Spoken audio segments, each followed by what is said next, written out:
Today I want to show you one of the most practical AI engineering journeys I have done recently.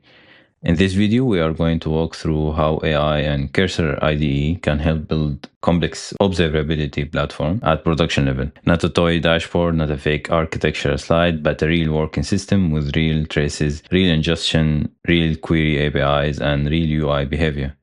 And I want to be very clear from beginning. This is not about replacing the current production level AI observability platform or general observability platform, or not replacing engineers at all with AI. This is just about how using AI as a force multiplier for engineering teams that still care about architecture quality and production thinking could be useful. So here's the promise of this video. By the end, you will understand how to think about building an observability platform the smart way, how to reuse open source instead of rebuilding everything from scratch, how to structure cursor rules and skills so AI can actually produce reliable code, how we implement the system piece by piece, and how we validate it by connecting real DSPY and MCP demo that was already sending data to Jaeger, then comparing Jaeger side by side with the new platform. And yes, we will talk about what broke, what was confusing, what did not work initially, and how we fixed those issues. Because, in my opinion, the most valuable part is not the final polished screenshot. The most valuable part is the engineering process that gets you there. If you are building AI products, agent system, MCP workflows, or any distributed app where debugging is painful, this workflow will save you serious time. So let's get started. Let's start with the context in very simple words. Modern softwares was already hard to observe before AI.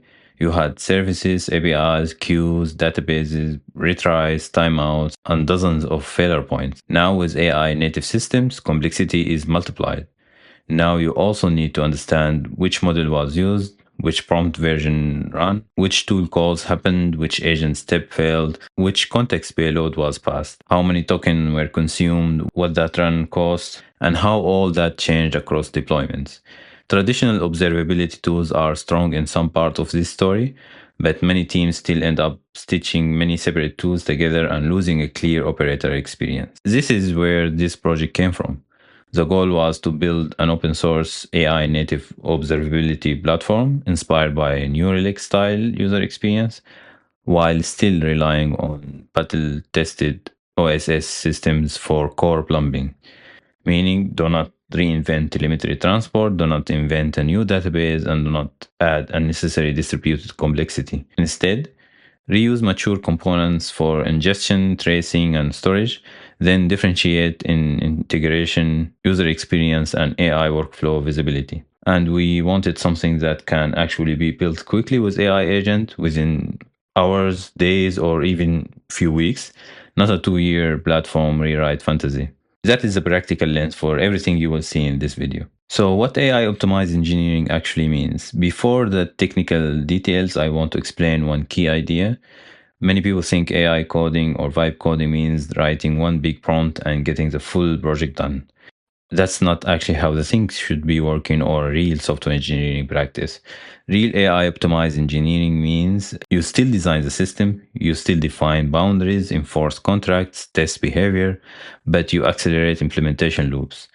For this project, AI was most useful in initial scaffolding, repetitive surface boilerplate, schema propagation across backend and front end, fast refactoring when requirements changed, and very quick diagnosis when integration bugs appeared across layers.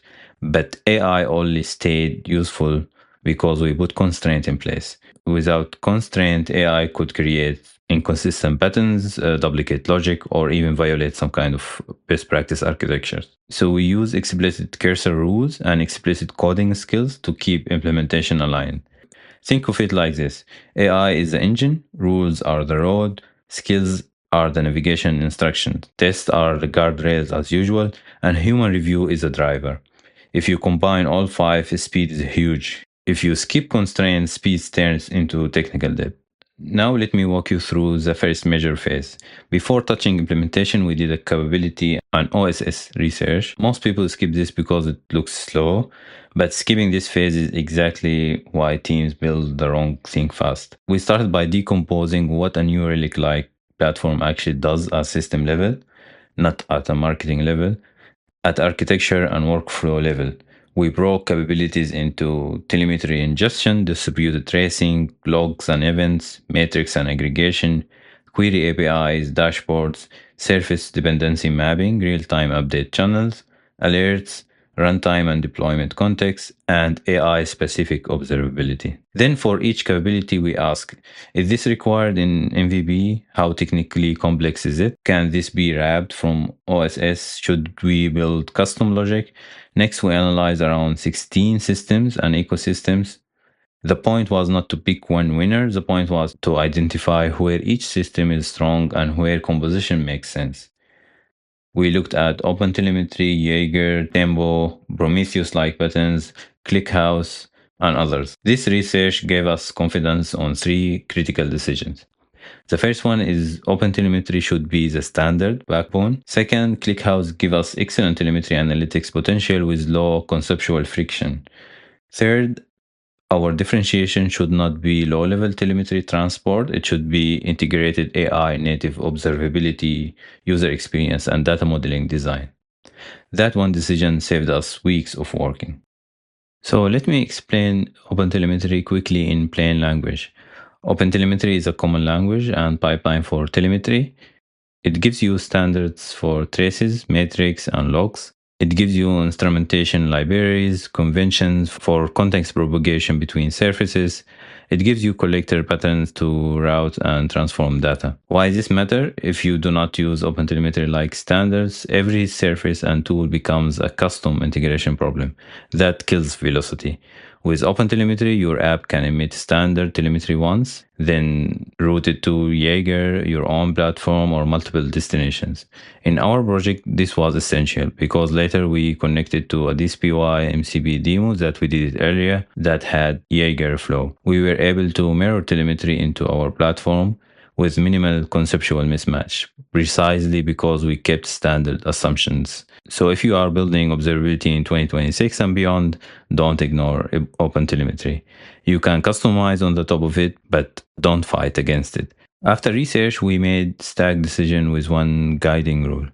Use mature OSS systems where reliability and standards matter most. Build custom where product differentiation matters most.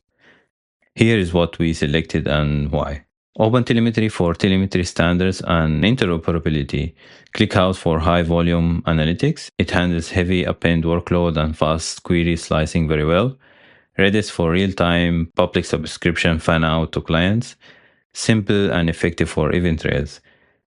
Fastify services for modular backend boundaries, good performance, clear plugin model, and fast iteration. React plus Vite front end for fast UI delivery and interactive workflows. Schema first shared package with Zod to enforce contract. These stacks give us fast local development, clear separation of responsibilities, easy AI assisted code generation, and production like behavior without over engineering. This is what production level thinking with MVP speed looks like in practice. Now I will explain the architecture as if we are whiteboarding. At the edge, we have API gateway. This is where external clients send observations. Gateway handles auth and tenant checks, then forward to internal ingest. Then ingest service validates payloads against shared schema, persists to ClickHouse, and publishes real-time events to Redis. Then query service reads from ClickHouse and serves APIs, recent traces, trace spans, surface map, token, cost analytics, runtime GVM, thread data, and deployment history. Then we will have the real-time gateway subscribe to Redis and pushes tenant filtered events through WebSocket to the front end. Alert engine evaluates alert signals and exposes alert feeds. Web front end consumes both query APIs and WebSocket rail and renders operator workflows. Lastly, we have the shared package, which are the schema contracts and SDK utilities. That is the full backbone. Notice how each service has one clear job. This makes change management easier. It also makes AI generated code safer because each edit is naturally scoped. Now I need to slow down and focus on one of the most underrated parts, the rules and skills, especially in Cursor IDE. This is the difference between AI coding chaos and AI engineering systems. We created persistent cursor rules, like the core architecture, for service boundaries and anti-drift principles, front-end modern UI for visual and interaction standards inspired by high-quality dashboards. We have the front-end feature isolation to keep feature modules clean and reduce coupling, backend observability platform for schema-first APIs and robust backend contracts, testing and BR gates for quality checks, traceability standards for mandatory telemetry semantics and required fields. Then we created the skills, which are modern observability UI for how AI should implement observability UX components, AI observability backend for ingestion query real-time implementation patterns, feature delivery observability for end-to-end delivery workflow from schema to UI. Skills gives the AI a playback, rules give it constraints. Once these are in place, implementation quality improves dramatically, especially when requirements evolve mid-flight. Implementation started with monorepo foundation. We configured workspace scripts, shared TypeScript configuration, and package level build and type check flow. Then we introduced shared schema package. That package define core observation contracts. Once schema exists, each service can trust and reuse the same definition. Then the API gateway was set up with basic auth and request forwarding. Then ingest service was wired to validate input, persist rows, forward to external providers when configured, and publish real-time event to Redis. Query service endpoints were implemented incrementally, start from the recent traces, then surface map, trace span, analytics, and runtime metadata. On the front-end side, initial structure was built with the navigation, workspace panel, and core state. So basically, at this stage, when Cursor starts implementing, Cursor does not just write random code, it follows an execution system. So first, Cursor reads the relevant rules and skills. Before any major change, it checks which architecture rules applied, which backend or front-end constraint applied, which skill workflow applied for this specific feature.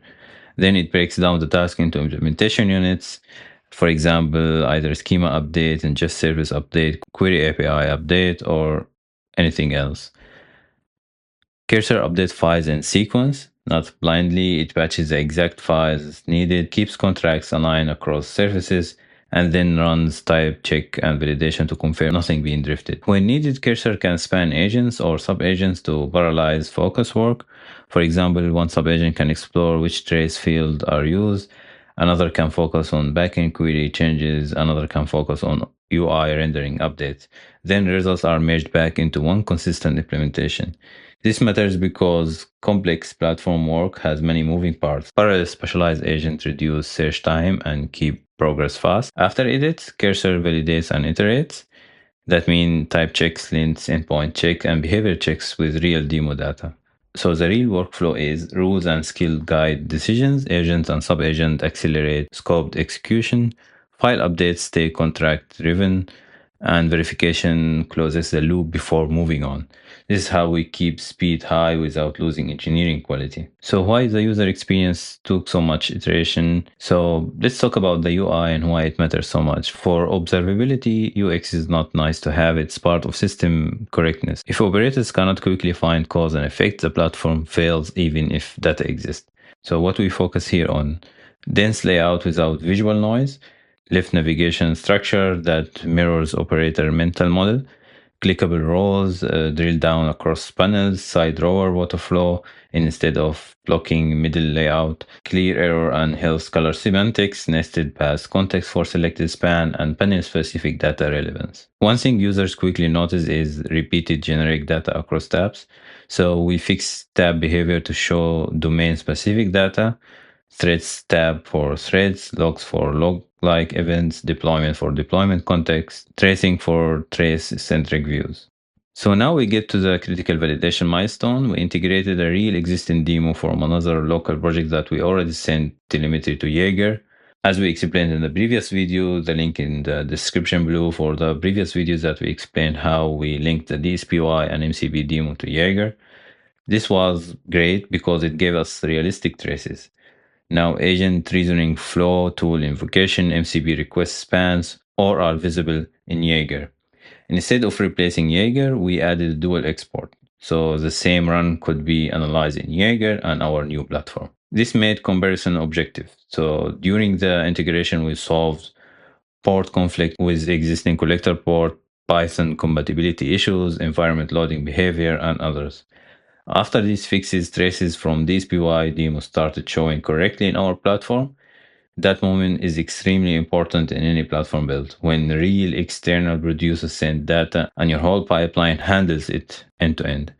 That's when confidence moved from demo confidence to engineering confidence. So here's a comparison is not for if Jaeger bad and the new tool good or vice versa. Think of it this way. Jaeger gives strong trace inspection. Our platform or our new platform aims to give integrated AI era operations context. Trace plus runtime plus deployment plus AI metadata all in one workflow oriented interface.